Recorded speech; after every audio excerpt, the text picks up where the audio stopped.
अस्सलाम वालेकुम। ये सैमसंग का फ्रिज है। इसमें फ़ॉल्ट आ रहा है कि इसका हीटर नहीं काम कर रहा। मैंने चेक किया, डीफ्रॉस्ट भी ठीक है, फ्यूज़ भी ठीक है और हीटर भी इसका सही काम कर रहा। ठीक है हीटर, यानी हीटर ठीक है, लेकिन टाइमर भी नहीं काम कर रहा है इसका और हीटर भी नहीं कर रहा। क्यों नहीं कर रहा?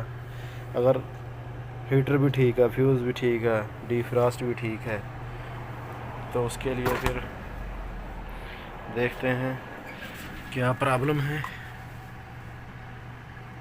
ये डायग्राम इसका और ये टाइमर है, और इसका टाइमर भी नहीं चल रहा। टाइमर ठीक भी है, यानी कहने का मतलब है कि टाइमर ख़राब नहीं है, टाइमर भी ठीक, सब कुछ ठीक है आपका, लेकिन हीटर जो है काम नहीं कर रहा है, ऑन नहीं हो रहा है, और जो टाइमर है वो भी नहीं आपका चल रहा है। तो इसका फॉल्ट जो आता है वो ये है कि ये डायग्राम है, इसमें ये तार एक आ रही है जो वाइट, ये टाइमर को आती है, टाइमर की मोटर को। ये देखिए, ये M लिखा हुआ है, मोटर, ये मोटर की है। मोटर का जो टाइमर के अंदर मोटर होती है वो काम नहीं करती। आपका टाइमर ऑन ऑफ नहीं होता, काम ही नहीं करता बिल्कुल। तो आपने ये जो वाइट तार है यहाँ, ये आपको दिखाता हूँ, टाइमर में लगी हुई ये वाली 1 नंबर पर, ठीक है।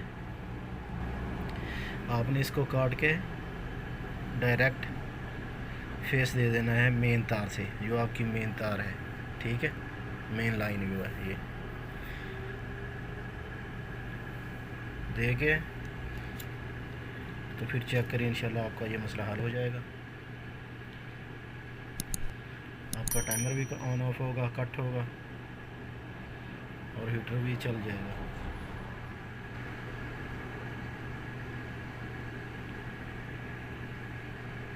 शुक्रिया दोस्तों वीडियो देखने का, इसको लाइक ज़रूर करें।